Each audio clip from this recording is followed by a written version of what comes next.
Hokey religions and ancient weapons are no match for a good blaster at your side, kid.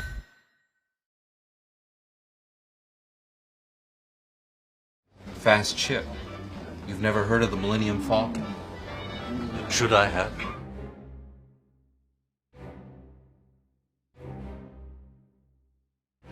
The Millennium Falcon is a YT-1300 FP light freighter manufactured by the Corellian Engineering Corporation. A YT-1300 was designed to carry large amounts of cargo while essentially serving as a mobile base or home. The Falcon was owned by entrepreneur and gambler Lando Calrissian before Lando lost the ship to Han Solo in a gambling game of sabacc. Han and his Wookiee co-pilot Chewbacca were the ship's pilots for many years.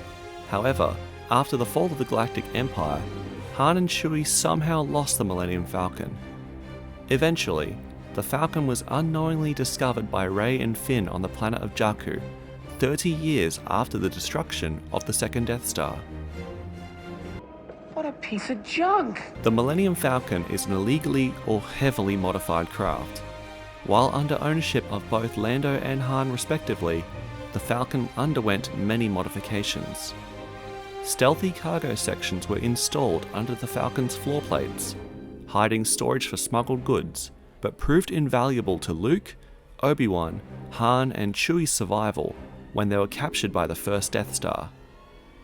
Claimed by Han as the fastest ship in the galaxy, the Millennium Falcon was indeed a fast vessel, capable of travelling over 1,200 km per hour while within a planet's atmosphere. The Falcon's hyperdrive system was twice as fast as most warships of the Empire.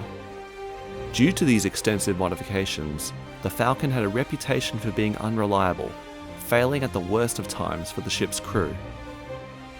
The weapons installed on the Millennium Falcon were out of the ordinary for a light freighter and were more suited for a larger warship. The Falcon's weapons included two CEC AG-2G quad blasters, one at the top and one at the bottom of the ship, as well as a Blastech AX-108 ground buzzer blaster cannon and two Arakid ST-2 concussion missile launchers.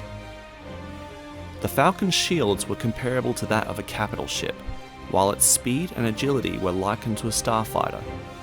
These qualities made the Falcon the recommended option for the surface attack on the second Death Star during the Battle of Endor. Behind the scenes, the concept and design of the Millennium Falcon was inspired by various planes from World War II, especially the Boeing B-29 Super Fortress. Early concept art and models of the Millennium Falcon show that it resembled the Eagle transporter vessels from the Space 1999 television series, airing from 1975 to 1977. The Falcon's final design was changed last minute. The final design of the Millennium Falcon is said to be based off a half-eaten hamburger, next to an olive on a toothpick that was eaten by Star Wars creator George Lucas. This led to staff of Industrial Light and Magic jokingly referring to the Falcon as the pork burger. The cockpit of the Millennium Falcon was heavily inspired by the design of the Boeing B-29 Super Fortress. The sound effects of the Falcon's flight comes from a P-51 Mustang fighter recorded during a race in the Mojave Desert, the sound being edited to be slowed down.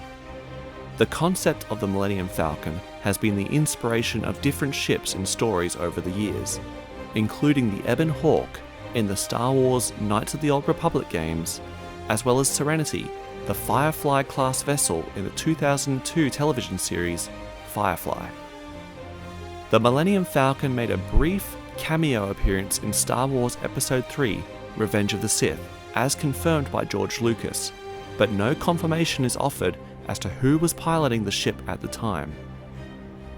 Han Solo's famous statement that the Millennium Falcon made the Kessel Run in less than 12 parsecs is a bit confusing. A parsec is a measurement of distance, not time.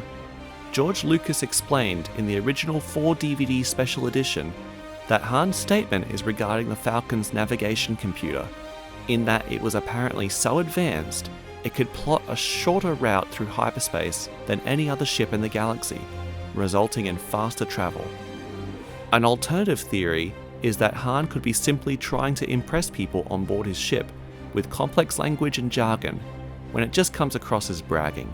This is plausible, given Han's brash and confident personality. Thank you for watching this episode of Galactic Forge. If you like this video, please give it a like and subscribe to the channel. Leave a comment below on what you'd like to see next.